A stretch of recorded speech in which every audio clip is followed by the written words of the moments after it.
The signal wasn't meant for humans. That much was clear from the moment Dr. Elias Varon decoded the first fragment. It arrived as a ripple in subspace, too structured to be noise, too layered to be random.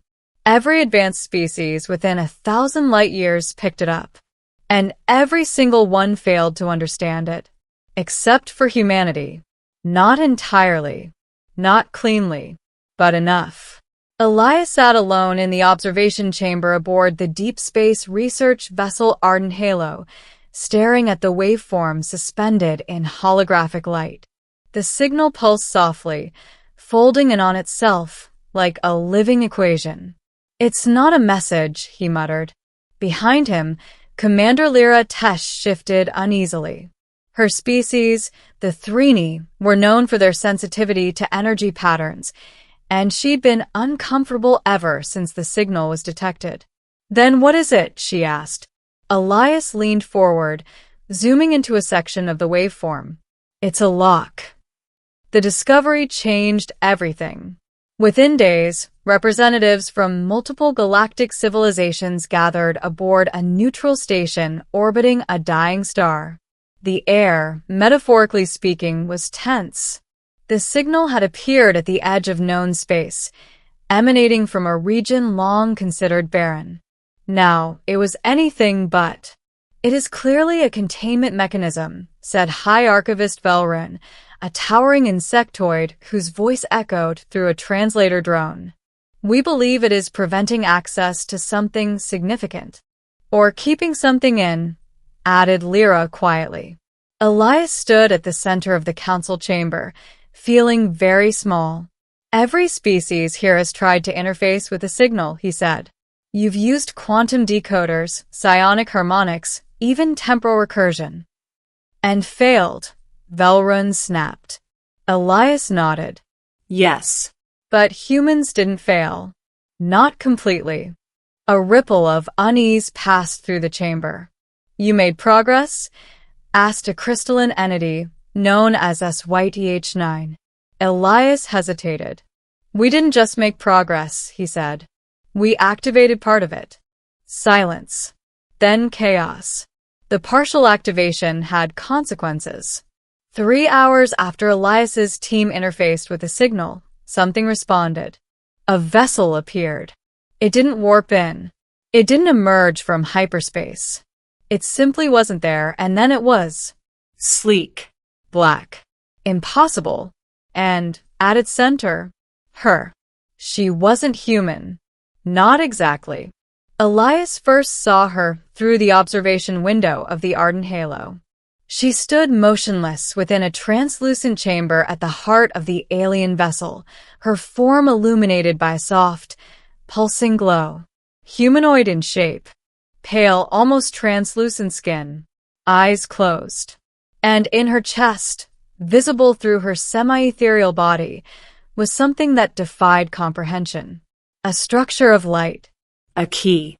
"She is the interface." The voice came from the ship's AI, its tone uncharacteristically uncertain. Elias leaned closer to the display. "You're saying she's connected to the signal?" "Not connected," the AI replied. "She is the signal." Lyra stepped beside him. "That's not possible." Elias wasn't so sure anymore. The moment the vessel appeared, the original signal changed. It stabilized. Simplified. As if waiting. As if expecting something. Or someone. The council demanded answers. And Elias was the only one who had any. "She didn't respond to any known communication protocols," he explained. "Not to Thrini resonance, not to SYTH harmonic code, not even to direct neural projection." "Then how did you reach her?" Velrun demanded. Elias swallowed. "I didn't use alien tech," he said. "I used a human interface." He pulled up the data. "It's based on cognitive pattern recognition, primitive by galactic standards. But it's adaptable. It doesn't impose structure. It learns." "And?" Lyra prompted. Elias hesitated. "And she responded. They brought him to her." Against the objections of nearly every species present, the Council authorized a controlled interaction. The alien vessel allowed a single being to enter. Elias Varen. The air inside the vessel felt different. Not heavier. Not lighter. Just aware. He stepped cautiously into the central chamber, his boots making no sound against the smooth, dark surface. She stood before him, suspended within a field of shimmering light. Up close, she was even more unreal. Her skin shimmered faintly, like starlight trapped beneath glass. The structure in her chest pulsed slowly, casting soft patterns across the chamber walls. Elias felt something stir in his mind. Not a voice. A presence. He took a step forward. "Hello," he said softly. For a moment, nothing happened. Then, her eyes opened. They were not eyes. Not in any human sense. They were windows. Vast. Endless. Containing patterns that shifted and reformed like galaxies being born and dying in an instant. Elias gasped, stumbling back. And then, the connection. It wasn't painful. It wasn't even invasive. It was inevitable. He stood in a place that wasn't a place.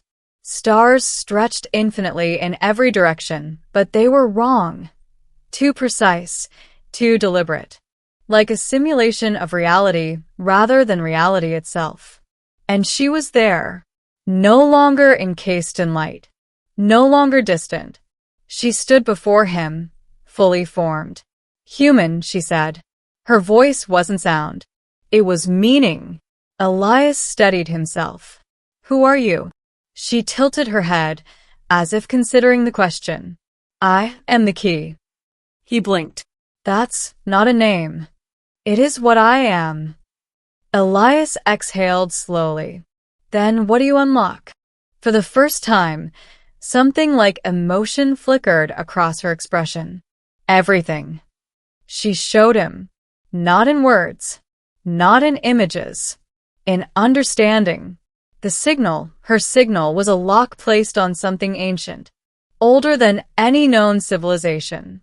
Older than stars as they currently existed. A construct. A system. A threshold. It was designed to control access to a deeper layer of reality, one where the fundamental laws of the universe could be rewritten. Creation itself. But why lock it? Elias asked, his thoughts barely his own. "Because it is dangerous," she replied.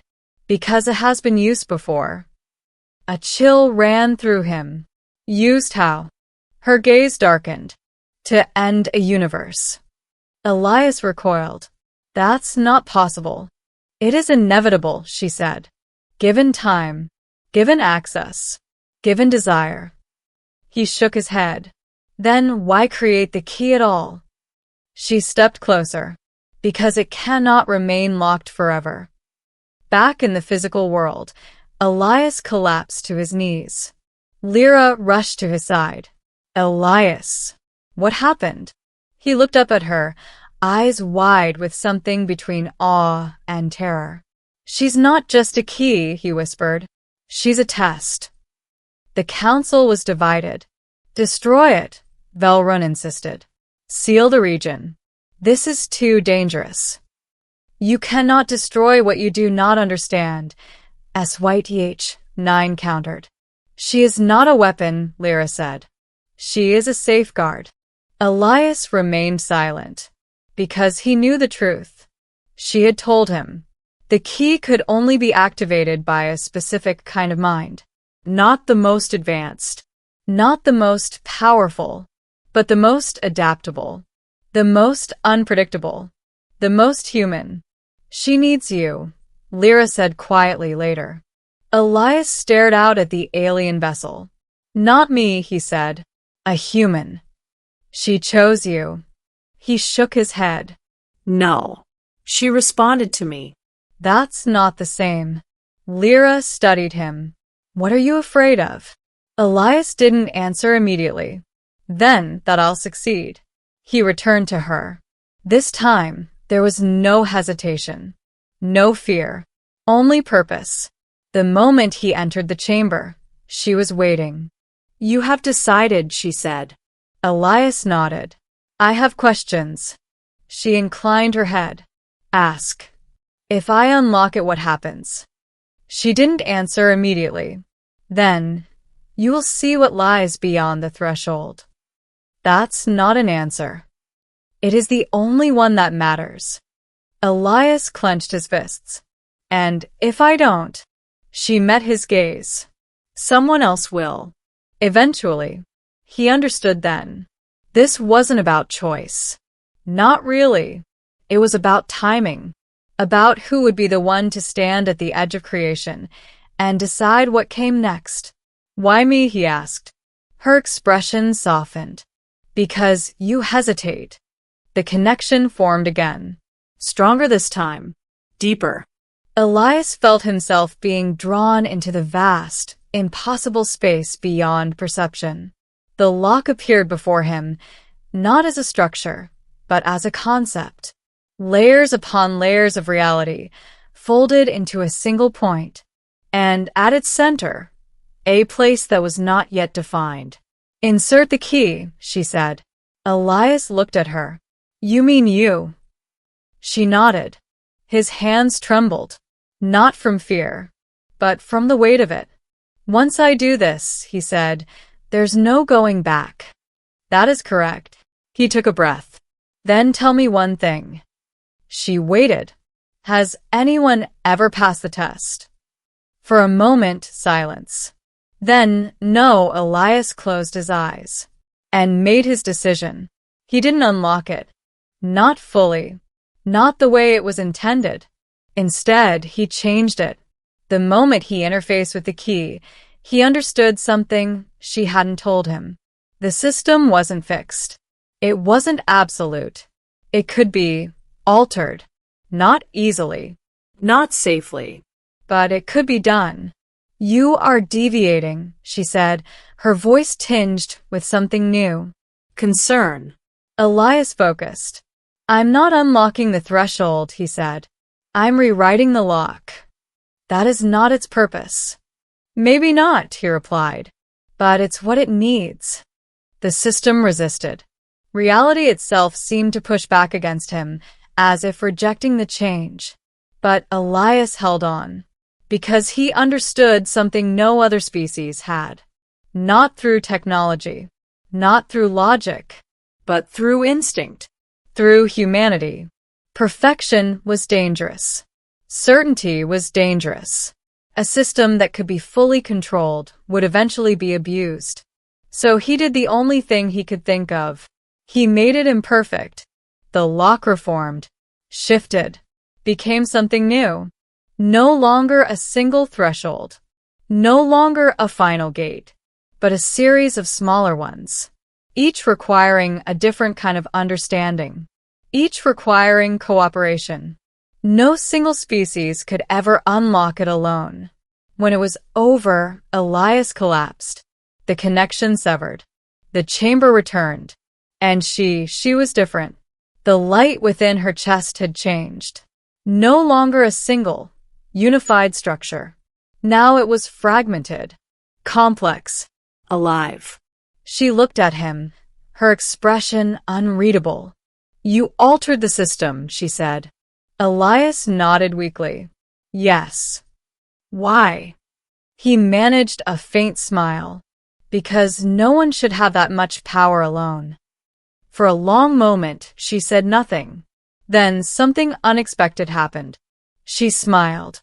The test is complete, she said. Elias blinked. I thought no one had ever passed. They had not. And now. She stepped closer. Now they have. The alien vessel began to dissolve. Not violently. Not suddenly. Gently. Like mist fading in the morning light. What happens to you? Elias asked. She looked up, as if seeing something beyond. I become what I was meant to be. Which is? She met his gaze one last time. A beginning. And then she was gone. The signal disappeared. The region of space returned to silence. But something had changed. Not just out there. Everywhere. The council reconvened. What did you do? Velrun demanded. Elias stood before them, exhausted but steady. I made sure no one could ever do it alone. Some were angry. Some were relieved. Some didn't understand at all. But one thing was certain. The future had changed. Weeks later, Elias stood alone in the observation deck of the Ardent Halo. Lyra joined him quietly. It's over, she said. Elias shook his head. No, he said softly. It's just beginning. Somewhere, out in the vastness of space, new signals were forming. Not one, but many. Each faint. Each incomplete. Each waiting.